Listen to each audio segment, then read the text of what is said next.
자, 이번에는 OOP의 두 번째 특성인 상속에 대해서 알아보는 시간을 가져보도록 하겠습니다. 영어로는 inheritance 이렇게 표현이 되어 있습니다. 자, 필요성. 상속은요, 여긴 지금 약간 문법적인 개념하고 이게 혼재되어 있는데 제가 좀 분리해서 설명을 좀 드려볼게요. 실제로 클래스를 상속을 디자인한다는 의미는 뭘까? 제가 OOP의 기본은 데이터 중심이다 라고 말씀을 드렸어요. 어떤 거냐면 데이터를 관리하기 효율적으로 하기 위해서 인캡슐레이션도 존재했던 거거든요. 상속도 마찬가지예요. 어떤 내용이 무언가가 존재하는데 이것을 표현하는 데이터들의 모임과 또 어떤 것을 표현하는 모임의 관계를 보았더니 이 내용은 이 내용과 굉장히 유사하면서 동시에 이 내용에 갖고 있는 것들을 포함하고 있어요. 근데 여기서 포함 관계도 약간 애매한 것이 뭐냐면 여기에 속성이 여기도 반영되어 있는 거예요. 이렇게 하면 굉장히 추상적이에요. 그래서 이렇게 설명드릴게요. 종속, 과문, 강목회 이런 느낌이에요. 또는 이렇게 생각해도 되죠. 사람. 그런데 한국 사람이야. 그런데 예를 들어 어디 살아. 어디 사는데 어딜 다녀. 이런 식으로 했을 때 생각해 보면 이 어디 다니는 사람은 분명히 사람은 맞거든요. 그렇죠? 그리고 넓게 생각해 보면 이 사람이라는 분류 안에 이런 식으로 소분류들이 들어가는 거예요. 또 그 안에 소분류. 한국 사람, 미국 사람, 중국 사람 이런 식으로. 지역도 예를 들어 서울, 경기 뭐 이런 식으로 분리가 되는 거고 그 안에서도 또 예를 들어 학생이 있을 수도 있고 직장인이 있을 수 있고 쭉쭉쭉 분리가 계속될 수 있어요. 이런 걸 클래시피케이션이라고 합니다. 분류가 계속 일어나는 거예요. 이걸 모델링한 것이 사실은 클래스의 하이어라키, 클래스의 상속성이 여기서부터 나오는 거예요. 이해가 되시는지 모르겠습니다. 이런 느낌으로 만들어진 것을 코드로 집어넣는 거예요. 근데 생각해 보면요. 이 위로 올라갈수록 굉장히 일반화돼요. 아래로 내려올수록 굉장히 구체적인 정보를 가지기 시작해요. 그렇겠죠. 사람이라는 그냥 큰 대분류 입장에서 보다는 한국 사람이란 분류에서 좀 더 디테일한 어떤 특성들이 들어갈 거예요. 그리고 뭐 지역이든 뭐 이런 걸로 해서 점점 구체적이고 세밀한 표현들이 가능해져요. 데이터 기준으로요. 그러다 보니 생기는 현상이 뭐냐면 필드가 많아져요. 일반화 시킬 때를 생각해 보면 필드가 많을 필요가 없어요. 정보는 단순해져요. 하지만 분류를 해나가면 해나갈수록 거기에 정보들이 한두 개씩 계속 추가가 되는 거죠. 디테일해지는 과정이죠. 이걸 머릿속에 담으셨으면 좋겠어요. 그리고 나서 상속 개념을 보시는 것이 여러분들이 상속을 전반적으로 이해하는 데 도움이 되세요.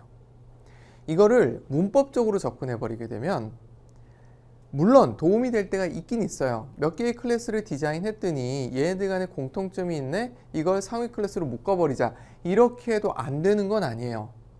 하지만 그 방식은 상속의 개념을 100% 이용했다라고 얘기하기는 조금 어렵습니다. 그래서 여러분들은 이 개념을 좀 이해했으면 좋겠어요. 대분류에서 소분류, 또 소분류, 또 소분류, 또 소분류. 클래시피케이션이라는 개념을 이해했으면 좋겠습니다.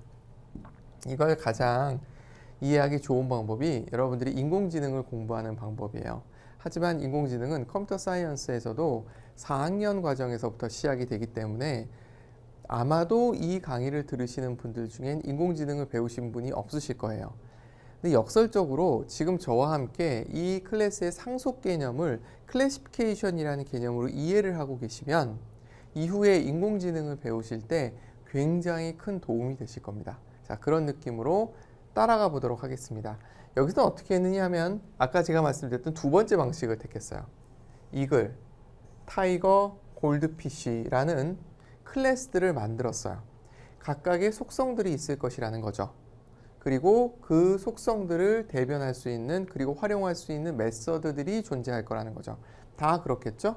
그랬더니 이 위에 있는 두 개가 공통이더라. 그래서 그 공통인 걸 묶은 형태예요. 아래에 있는 메서드도 마찬가지죠. 이런 식으로 공통이더라. 그래서 묶은 거예요. 묶이고 남은 것들을 각자 가지고 있는 형태로 그려놓은 겁니다. 구조적으로는 이게 맞아요. 근데 개념적으로는 아까 말씀드렸듯이 클래시피케이션이 맞습니다. 근데 결과적으로는 그래요. 동물이라는 대분류, 그 안에 뭐 조류도 있었을 것이고 그 안에 참새도 있었을 것이고 독수리도 있었을 거예요. 포유류 안에 사람도 있었지만 타이거도 있었을 것이고 그리고 어류 중에 골드피쉬도 있었을 거고 상어도 있었을 거예요. 무슨 말씀인지 이해되시나요? 원래는 그 개념으로 쭉 그려놓고 그리고 나서 필요한 속성을 그때그때 집어넣는 거예요. 클래스로 만들 땐 어차피 모든 속성을 다 넣겠다는 것이 아니라 내가 구현하고자 하는 프로그램에 필요한 속성만 넣는 거거든요. 그렇죠? 그렇기 때문에 다 넣을 수는 없어요. 하지만 생각할 때 이 상속 개념을 생각을 하면서 하시는 거예요. 이 이후에 나오는 예제들이 상속 개념을 사용할 때 편리성을 많이 얘기해줘요. 이런 식의 느낌을 많이 얘기를 해줘요. 맞아요. 하지만 거기서 멈춰버리시면 뒤에 나오는 폴리몰피즘, 다형성을 만났을 때 여러분들이 다시 한번 머릿속에 지진이 납니다. 그래서 저는 계속해서 클래시피케이션 부분을 강조를 하도록 하겠습니다. 자, 상속과 클래스 멤버라는 이거는 구조적인 부분이에요. 문법적인 부분부터 먼저 설명을 드릴게요. 어떻게 되느냐 하면 자식 클래스, 차일드 클래스라고도 보통 부르고 페어런트 클래스라고 보통 부르거든요. 자식 클래스는 부모 클래스에서 물려받은 멤버, 필드, 메소드 다 말씀드리는 거예요. 그대로 사용할 수도 있고 변경할 수도 있다라는 거예요.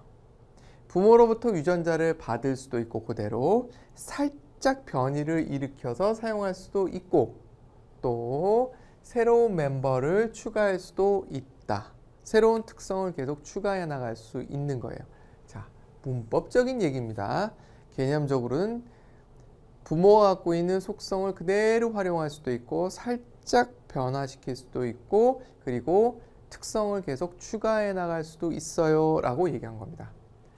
따라서 자식 클래스는 대체로 부모 클래스보다 속성이나 동작이 많을 수밖에 없죠. 그렇겠죠.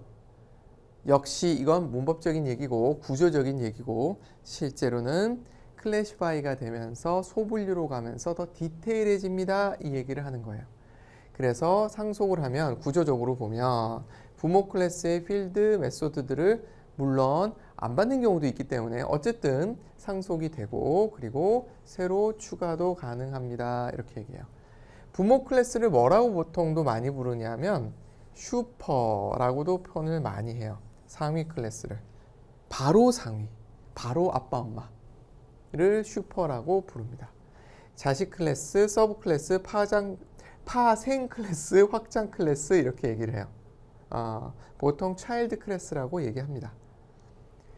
자, 이 부분 아까 설명드렸던 얘기. 어트리뷰트 중심의 일반화와 그리고 구체화. 이게 사실은 제가 드리고 싶은 키워드입니다.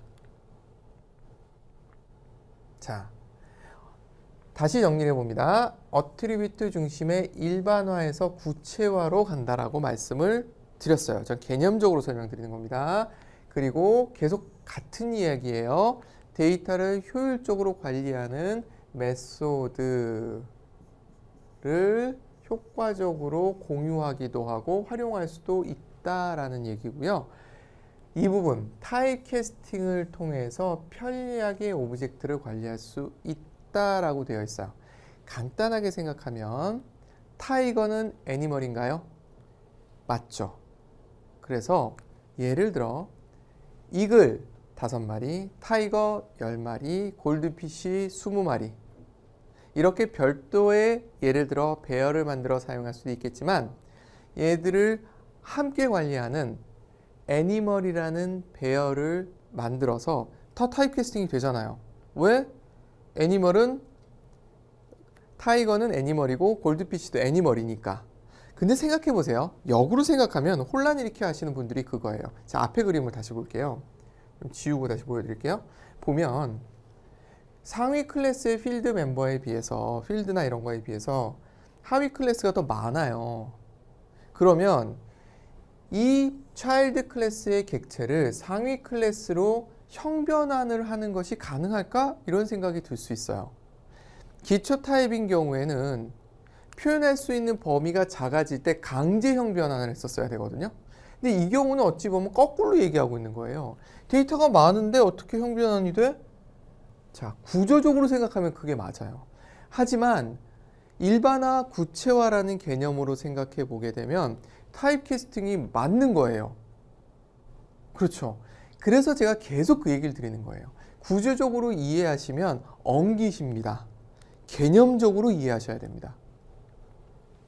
그래서 아까 말씀드렸던 반복문으로 일괄처리, 즉 배열, 형변화에 의한 배열이 굉장히 용이해요.